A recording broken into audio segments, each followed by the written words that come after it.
Bon dia a tothom i benvinguts a un nou vídeo de Català al Natural. Avui us porto un vídeo sobre les vocals obertes i tancades del català. En concret, ens centrarem en la E i la O, ja que són les dues que admeten la versió oberta i la versió tancada. Segurament a vegades heu vist es amb aquest accent o aquest accent i també os amb aquest accent o aquest accent, d'acord? Doncs avui intentarem deixar clar aquests conceptes de vocal oberta i tancada i com sonen cada una d'aquestes que acabo de mencionar. Aprofito per recordar-vos que podeu trobar la transcripció sencera i l'àudio en MP3 d'aquest vídeo i de tots els altres que pujo al canal a la plataforma de Patreon, l'enllaç el trobareu a la descripció, on amb una petita subscripció mensual podeu accedir a aquests continguts i a més donar suport al projecte. Moltes gràcies a tots aquells que ja us hi heu subscrit. Realment, això de obert o tancat no és un gran secret, no és una cosa gaire difícil de veure. És purament l'obertura de la boca, d'acord? Si jo dic una A, la meva boca està molt oberta. En canvi, si dic una U, la meva boca està molt tancada. Per tant, la A és una vocal oberta, la U és una vocal tancada. Ja ho veieu que fins aquí un nen de 5 anys també ho entén. Per tant, ara ens podem fixar en aquest diagrama d'aquí, on hi apareixen les 8 vocals del català i fixar-nos en quines són més obertes i quines són més tancades. Bàsicament, l'eix, si podríem entendre que en aquest diagrama hi ha dos eixos, el vertical i l'horitzontal, l'eix que ens interessa avui, el que ens importa, és el vertical, que és l'eix de l'obertura, d'acord? En aquest eix, en aquest diagrama, com més amunt estiguin les vocals, més tancades són. I com més avall estiguin les vocals, més obertes són.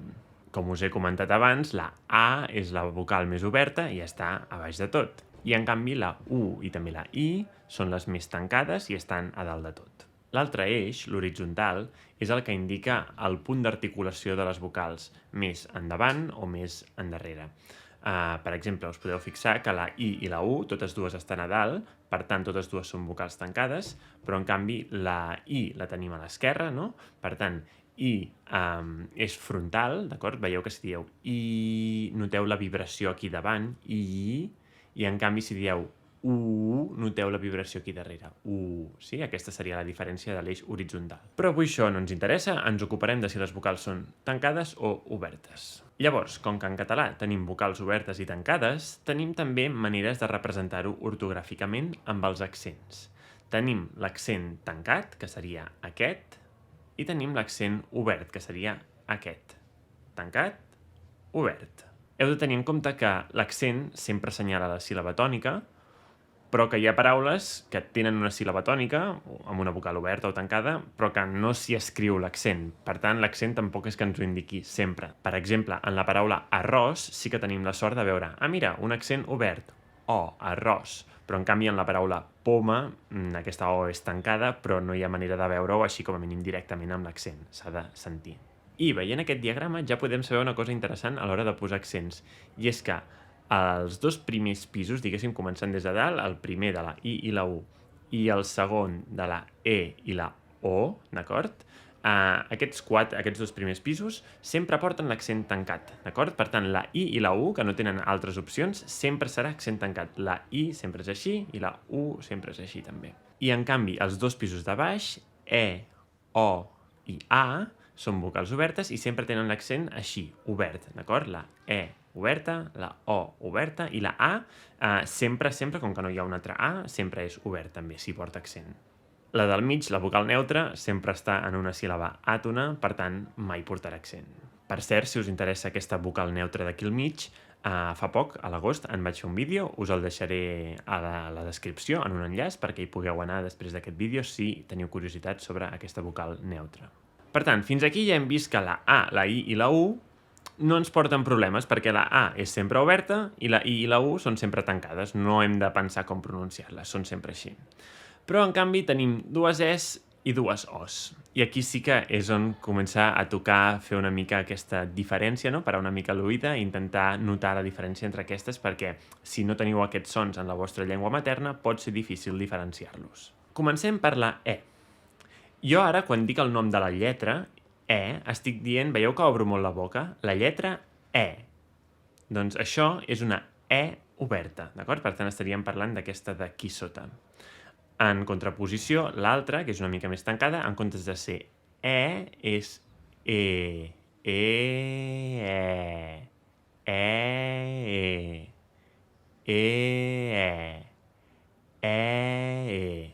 Feu això una mica. Si això és una cosa que us costa, que no us surten aquests sons, practiqueu una mica aquesta diferència que acabo de fer, tireu enrere el vídeo, veieu com jo obro i tanco la boca i repetiu vosaltres també els mateixos sons.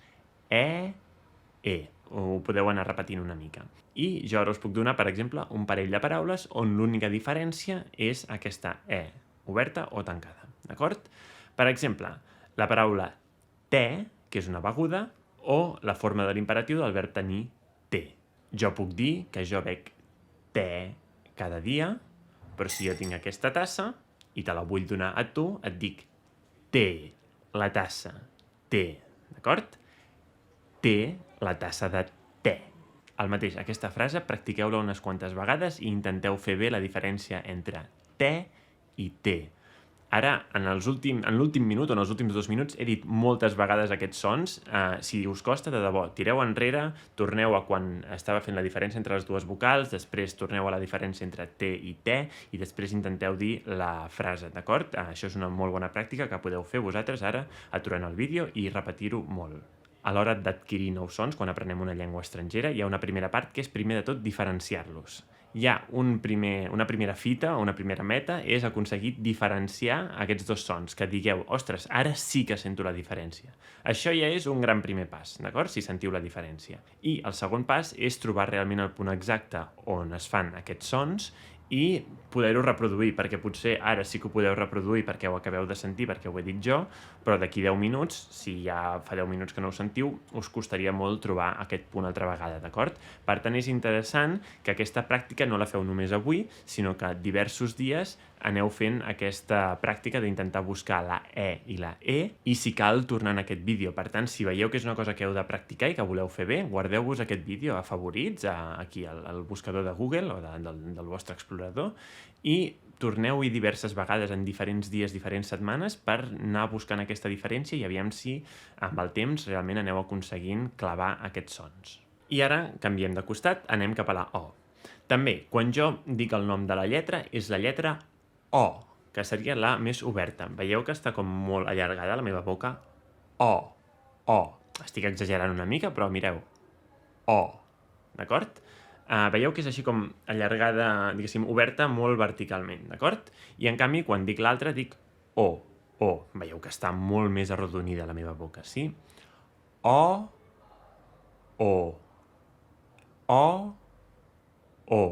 I en aquest cas també us donaré dues paraules que l'única diferència que tenen és aquesta O. En primer lloc, amb aquesta O oberta tindríem els ossos, d'acord? El que conforma el nostre esquelet és un os. I en canvi l'animal és un os. Avui en dia cap de les dues paraules porta accent escrit. Abans, quan jo era petit i vaig estudiar a l'escola, os, l'animal, portava un accent tancat, però han canviat les normes d'ortografia. Per tant, això, un os i un os. Repetiu vosaltres, com he dit abans, primer la diferència entre només les vocals o i després la diferència entre os i os. Si això més o menys ja us surt, ara provem amb una frase. Per exemple, he trobat un os d'un os. El mateix, repetiu unes quantes vegades fins que pugueu, 1, notar la diferència i 2, vosaltres mateixos aconseguir reproduir-la. Molt bé, doncs en aquest vídeo farem dues pràctiques perquè aneu entrenant tot això.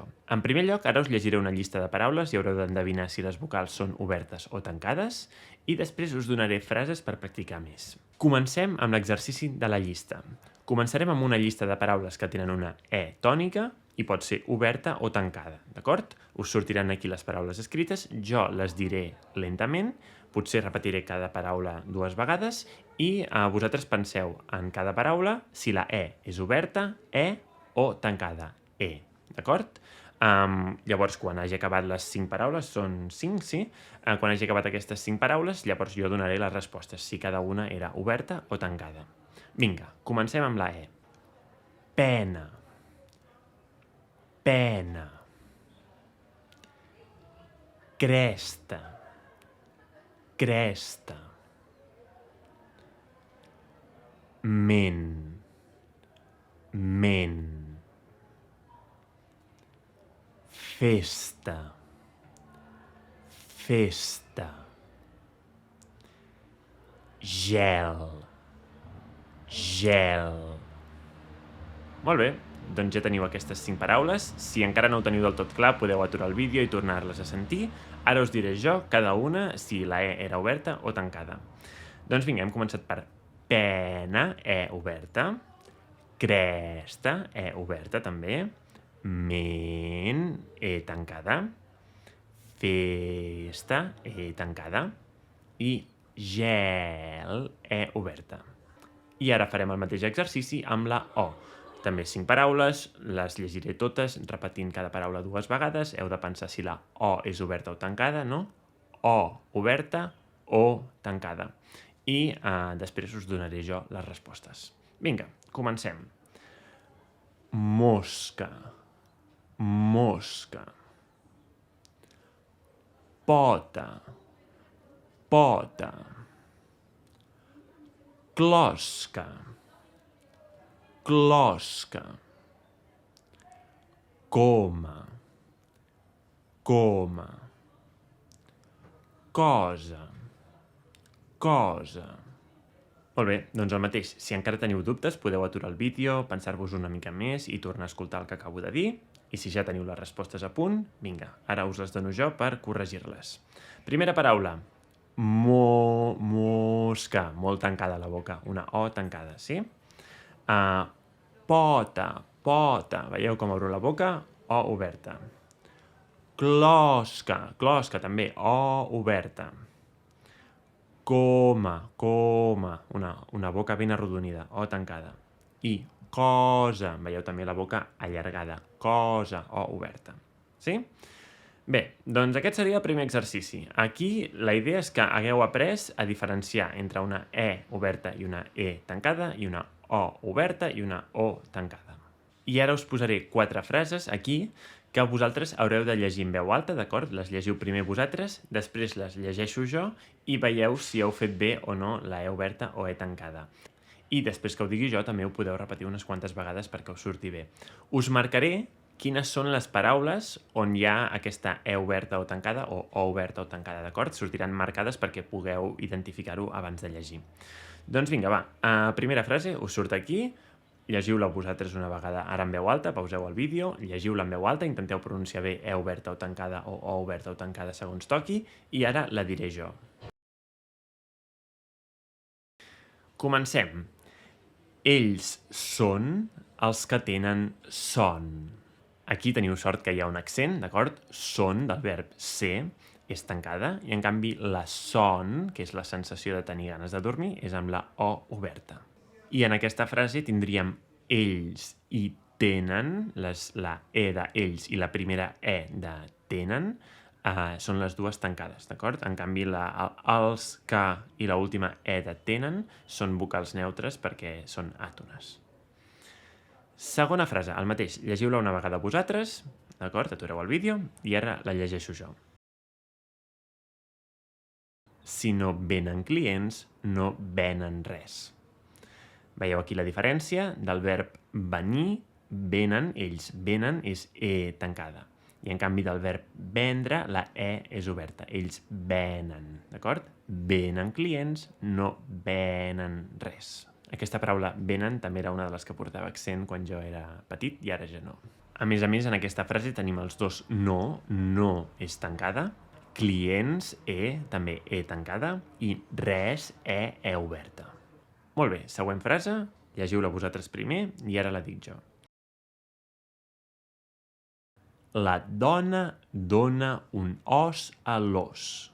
Aquí teniu la dona, d'acord? Una dona, una persona, que dona, del verb donar, un os, que ja hem comentat, no?, de l'esquelet, a l'os, a l'animal. Següent frase, també llegiu-la primer vosaltres i ara la dic jo. Aquest bé no hi veu bé.